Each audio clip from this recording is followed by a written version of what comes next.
good day, good afternoon. I don't know where people are joining today from. So I was just told the main language is English. So welcome to the session. And as you've already heard, this is about SAP Women in Tech and why you don't need an IT degree to work in tech.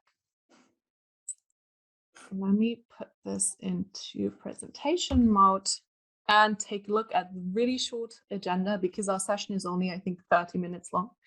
I want to start off with a little bit about myself, so you know who I am, what I do, and how I came to this point in my life. Then I'm going to look at moon landings and quotas. I know it sounds abstract, but this part is really all about what is women in tech? What do we do? What's the thing behind it? Then I have three main key takeaways I would love for everyone to take home after this. And of course, there's a Q&A. So it's going to be really crisp and short. So these questions always come up. So I thought, especially because the title of the session is why you don't need an IT degree to work in tech, I would volunteer to share my story with you guys because I do not have an IT degree and I do work in tech. So this lovely slide, actually, let me just put everything in, is a bit about me. So I graduated high school in 2010 and started doing my art history and economics degree in Heidelberg. And then later on did my master's in transcultural studies. And after graduating, I really didn't quite know what to study yet. I just knew I had an interest in art history and economics sounded, you know, a reasonable choice. So that was really what I started doing. And throughout the process of doing my bachelor's and my master's degree, I went to study abroad. Both times I went to London, actually, to the School of Oriental and African Studies, because they have a specific focus on Asian art and later on Tibetan art. Because in the end, and I did study for quite a while, I think it was 8 years in total afterwards, give or take. So after, you know, I graduated in 2018 and wrote my master thesis on contemporary Tibetan art. So that sounds like a long stretch. I started with European art history, then went on to focus on Asian art, more specifically Tibetan art. But throughout the entire process of studying, I always tried to gain some work experience.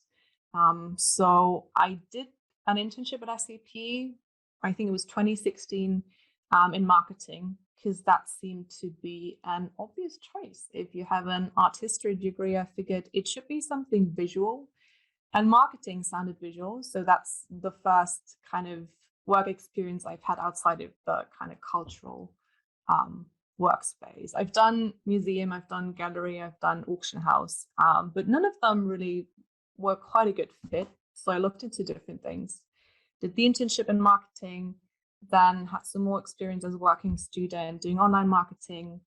And finally, in 2018, I joined SAP full-time, but back then as a product manager for SAP Cloud Platform, which is one of the many products that SAP actually has. And it was only this year that I joined the Women in Tech initiative, the team.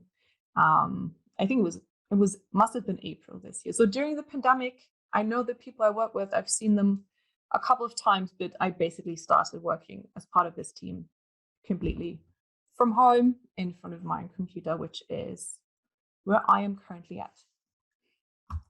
So, next topic is moon landings and quotas. And this might look a little bit odd, but one of the stories I want to share with you guys today is the story of Margaret Hamilton, which you can actually see up on the right-hand side here. So Margaret Hamilton was working on the computing system for the first moon landing about more than 50 years ago. And she and her team developed quite an amazing software that was crucial to actually landing man on the moon. And that was over 50 years ago. I think the Jubilee was last year, 2 years ago. I think it was 2019. It was in 69. Anyways, they developed a software that was very crucial. And it was crucial in that very moment when the landing module, called the Eagle, was about to actually touch down on the moon surface. It was about 3 minutes away from really hitting, touching the moon surface. And there was an error code that kept popping up. And the error code was created by the system that Hamilton and her team developed.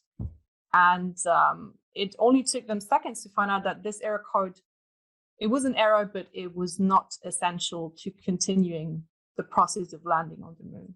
So in this very moment, it was up to Hamilton and her software to make a decision to either continue the landing process or actually aborting the entire mission. So it's fair to say that Margaret Hamilton was a big part of actually landing Louis Armstrong and Buzz Aldrin on the moon. And I think many people don't know this. And I was surprised to find out too. Haven't known this for too long. So it's an incredible story. Do you think about this, that a woman and her team of engineers, or a woman coding back in the 60s, was actually responsible for the moon landing? Partially. And you can see her next to a large pile of paperwork, which is actually the entire code she wrote for one of her programs. So they just printed it all out to see how much it really was. And then I put next to it the goal of gender parity in 2030, because this is actually one of the goals we have at SAP. We want to have as many female employees as we do have male employees by 2030. And this is also one of the things that Women in Tech is working towards. And we have a vision. Sounds amazing, I know. We've created this, I think last year. So the initiative was founded in 2017, but we really put together this vision, which is that in 2030, women will look back at today, maybe this day, even maybe this year during the pandemic, and be surprised that it wasn't completely normal or natural, no matter what you've studied, no matter what degree you have, or if you just graduated high school, to actually work for SAP, to work in the tech industry. That's where we want to go. That's what our real goal is. We want women to know that this is a place they can work at, with or without an IT degree. This is really a possibility. And as of today, I think we have about 32% female employees around the world. So maybe a third of people working for SAP are female, and we really want to increase that number. Let me put it that way. So we have the goal of gender parity, but we also want to have more women and their expertise visible inside of the company on all stages. That's also one of the other goals we've set. So it's really about making female employees and their expert knowledge visible. And when I say expert knowledge, I do not necessarily mean coding, because there are so many different parts to the entire company. Of course, you can work in the development area, but you can also work as a product manager, like I did. And you don't need to know how to code. It's important that you are tech savvy, that you have an interest in what's going on, and that you're willing to learn a lot about, what the product is, what it can do, what it does for the customer, and how it needs to be improved. But none of these things require a tech degree in the first place. So this is really one of the main things on our agenda. And the way we do this, as I said, it's an initiative, SAP Women in Tech, it's an initiative inside the company. And these are kind of the goals we want to reach. So how do we get there? How do we run? So we set up 3 pillars to actually get to that point where eventually sometimes you don't need an initiative like Women in Tech, because everything is just equal everywhere. Women are just as visible as men with their expertise. So one of the main, the main incentives of what we do is we want to get all women who are interested and willing to get ready to actually get up on stage. So we've built a global network. We have over 4,000 women, female, and also male, I need to say that, also male SAP employees on our DL in every country where SAP has an office, so literally anywhere. And we want to enable them to actually go on stage. And we have some programs to do that. We offer speaker enablement sessions. So we offer learning sessions where you can learn about how to use your voice, but also how to tell a good story, how to build the confidence to actually speak on stage, how to create the perfect PowerPoint presentation. If that's what's keeping you from being out there and being visible on stage, we got you covered. We want you to know how to do this. So you can just go out there and tell your story. Tell about your expertise. Tell about what you do at work and, connect. So the second pillar is really to inspire colleagues. We have a regular series of, we call them tech talks, where we have female colleagues presenting on, what they do at work. And we usually have, I was talking to Sarah about this before we started the session, we usually have a couple hundred viewers, and it's always followed by a Q&A. So it's about technical topics, but we also have a series that is more about strategic topics. So if you want to learn on a really basic level what SAP does and what the strategy is behind it, we also have sessions for that, where you can connect, you can ask questions, and we want to make sure that this is really done in the most relatable way possible so everyone knows what's going on. And the third pillar is really conquer the world, because after you've been, after you're ready to get up on stage, after you've inspired colleagues, we want everyone to conquer the world, to really look outside, take a look outside of the company, be on international stages, attend conferences. We also have a couple of collaborations with international. We have a couple of collaboration with the United Nations. We have a collaboration with Female 10, which is an online magazine where we promote some of our female colleagues so they are visible to the entire world with what they do and how incredible they are. We've also started building up our social media presence just this year, so it's very fresh, very new. We're working on that. But yeah, and we do all of these things to ensure we reach the gender parity goal in 2030, but also have a lot of female experts which are actually visible. Right, that was really the story about women in tech in a nutshell. There's a lot more to it, but this was really trying to break it down. And the one wish I have for everyone after leaving the session is to take these 3 things home. If you haven't listened to anything I said before, that's fine, as long as you remember these 3 points. The first one, SAP Women Tech supports the visibility of female experts and gender parity within the company and also outside. If we can, we try to do that. This is really the essence you need to know about what women in tech is. The second takeaway is that women are really still underrepresented in the tech industry. And there's many reasons behind this. And I haven't really touched upon it, but you need to look at it this way. The future is being made and written in technology, large parts of it. And if you look at SAP, we have about 32% female employees. How is that future going to be equal if half of the population is not there to speak up and, put their ideas and their backgrounds and their experiences into these products and into these companies that shape the future? How's that going to be fair? And women are not a minority. We are half of the world's population. So I think this is something important to realize and something I want you to take on. Number 3 is you do not need a tech degree to work in tech or to work at SAP. I know it might sound that way, partially because it's really hard if you look at a company like SAP from the outside to understand what we do, because it's also mysterious. It's technology, it's software. You don't know what it really is, but we have so many people working in marketing as product managers. And I've made so many incredible connections to women who've done something completely different before they started working for SAP. We recently had a tech talk session with a colleague who worked in the oil industry.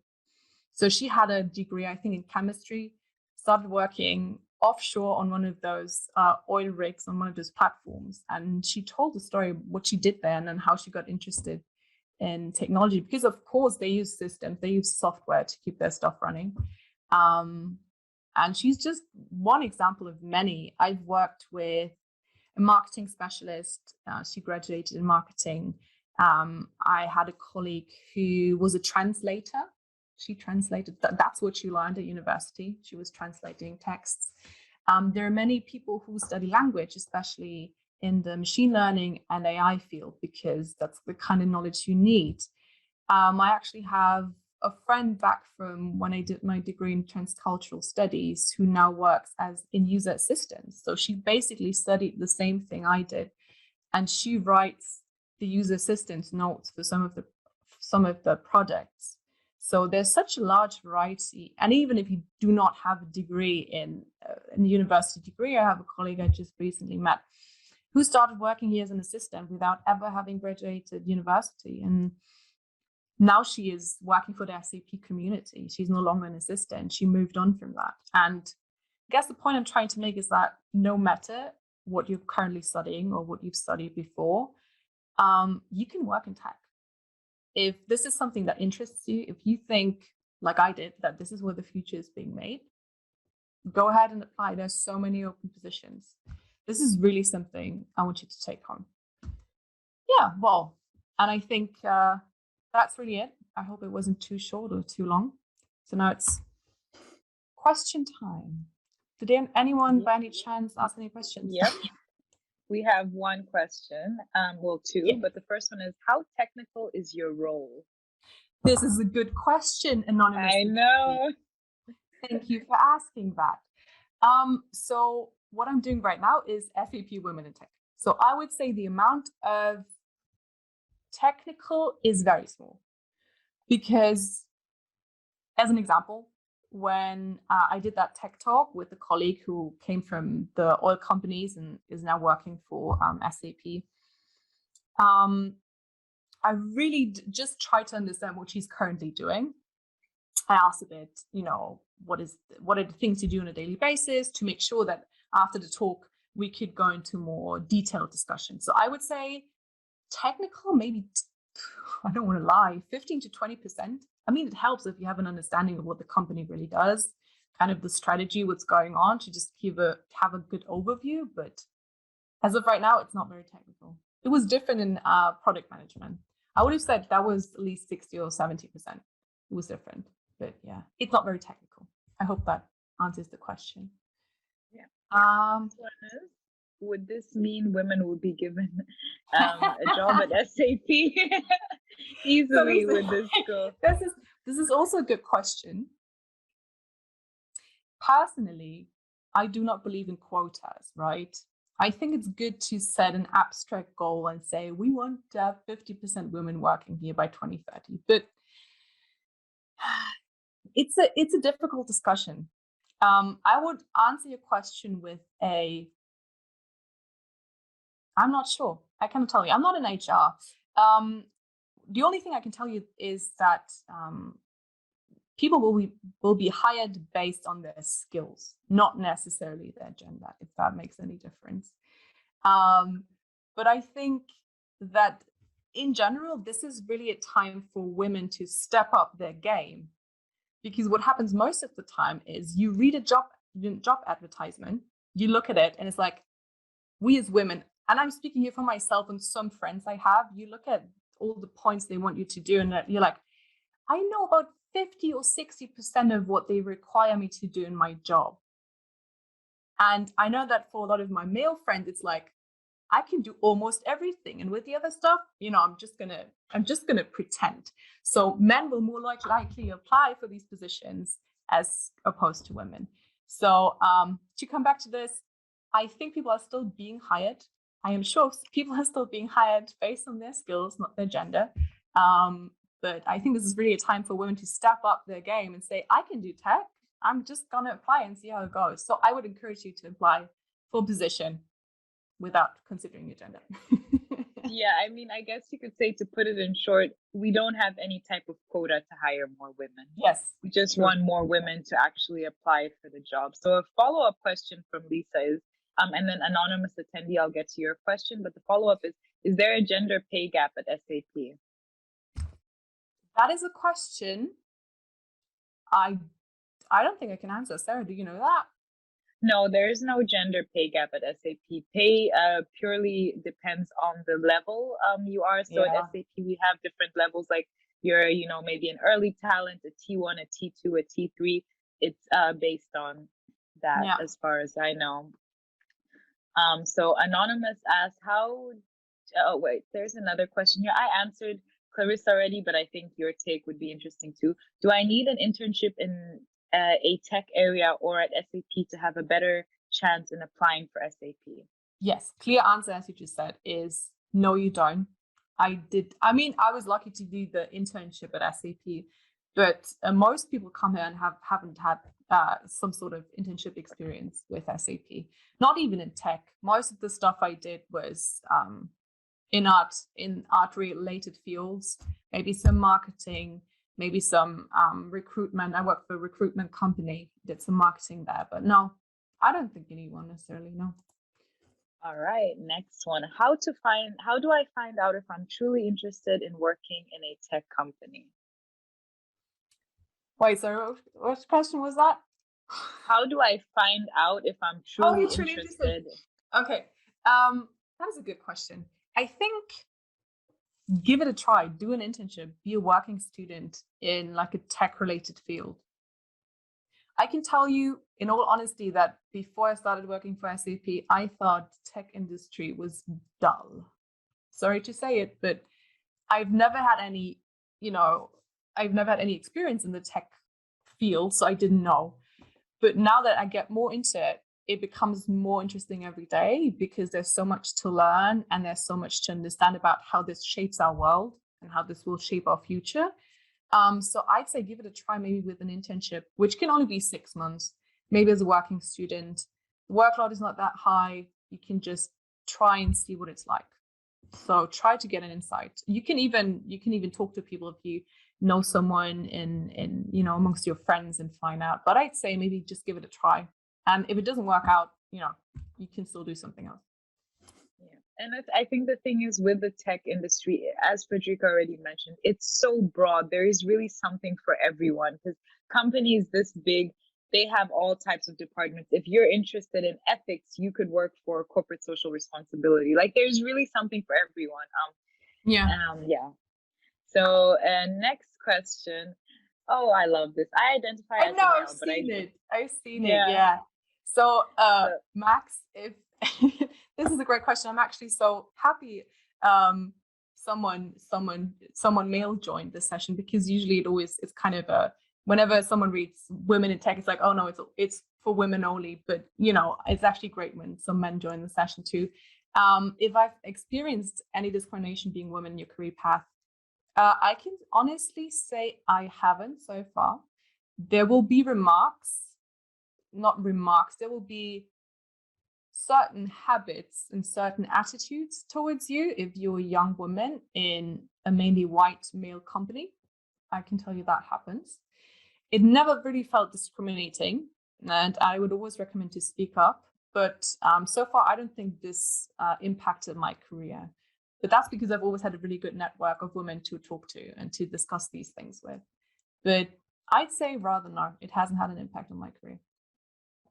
Same here. I've heard of other people experiencing it, not at SAP specifically, but just in general, but also never experienced it. Can we apply from anywhere in the world for a SAP internship, or is there some particular requirements? I would say this is also an HR related question. I think, especially in the times of having COVID around and everyone working from home, it's become a lot easier to work really from anywhere for SAP. But I do think you kind of need an SAP office in, at least the country you live in. So you get the equipment and you have someone to talk to. So that might be a requirement, but definitely check with HR. some teams at SAP work purely remotely even before COVID because they're spread out Yes. across the world. So, maybe your manager is in the US, you're in Germany, your other team members are in Australia. So those types of teams do exist, but as Frederica said, you probably will be given like some type of official office so you can get your equipment. Definitely. How is SAP Women in Tech helping women join SAP? Are there specific programs for women? I think as of right now, no. Sarah, I don't know if you have heard of any specific programs for women. I mean, I don't. No, Sarah, I don't know any. Currently, we haven't got anything to tackle that specifically. So no. But SAP is also such a big company that it's really hard for us to know what every other team and board area is doing. So there could be in that we just don't know about it. True. But maybe we can look it up for you. Yeah, sure. Anonymous asked again, does it feel safe being in a male-dominated area? So for this question, I think it would be great to know which area of the world this person is coming from, because personally, I've always felt very safe, to be honest. I mean, because everyone was very respectful. I mean, they might look down at you like you're a young woman, you have no idea what you're dealing with. Like, you get that kind of attitude sometimes, but it's never felt unsafe in a way. Sarah, I don't know. How about you? No, I've never experienced that. I've lived in Tanzania, in London, and in Germany, and for me, I've never experienced that so far, and I hope I won't have to, or I hope no woman has to. Yeah. I hope no one. That's an interesting question. Yeah.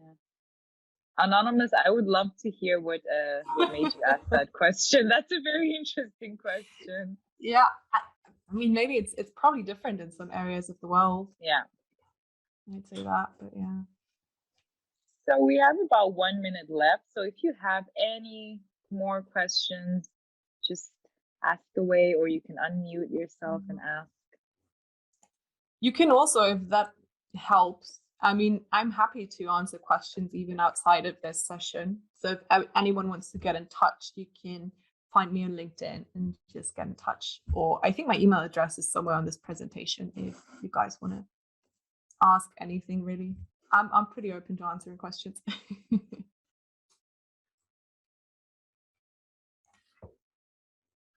Maybe I'll also just leave a link to our site if you want to just learn more, because it's on the presentation, but of course it's going to be easier if you can just copy and paste it.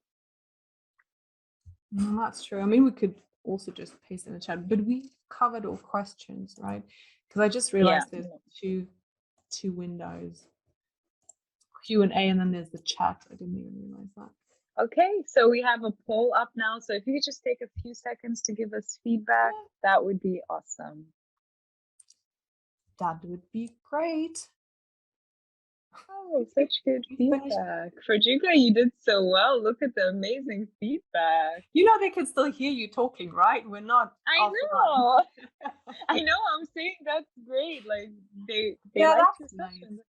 Yeah, I was just throughout the entire time preparing this and even talking, I thought, when I was a student, what would have motivated me? What were the things I would have wanted to hear, right? Because they're just things, if you're outside of SAP, you don't know what's happening. It's like, it can be so strange. So trying my best. Frederica, someone asked for your LinkedIn. So just before we close the session, I'm just going to copy and paste your LinkedIn profile. Oh yeah, do you have it? Wait 1 second. I'm on LinkedIn right now, so okay. Just get it. I got Whoever wants that contact info, just stay for 1 more second. Sarah is posting it into the chat. Yeah, it's in the chat now. That is me.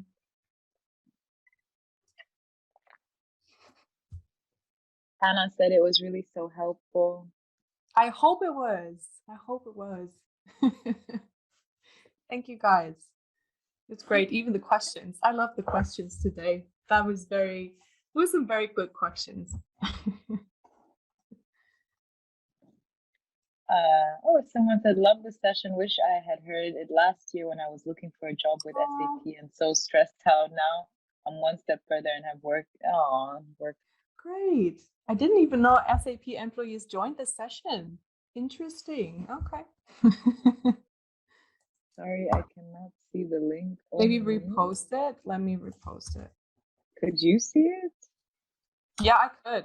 Sorry. I put it to host and panelists. My bad. Okay, now the link is there.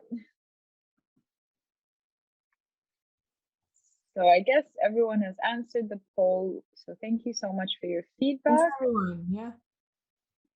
And yeah, I guess we can close the session then. Yes. Thanks, everyone, and have a great day.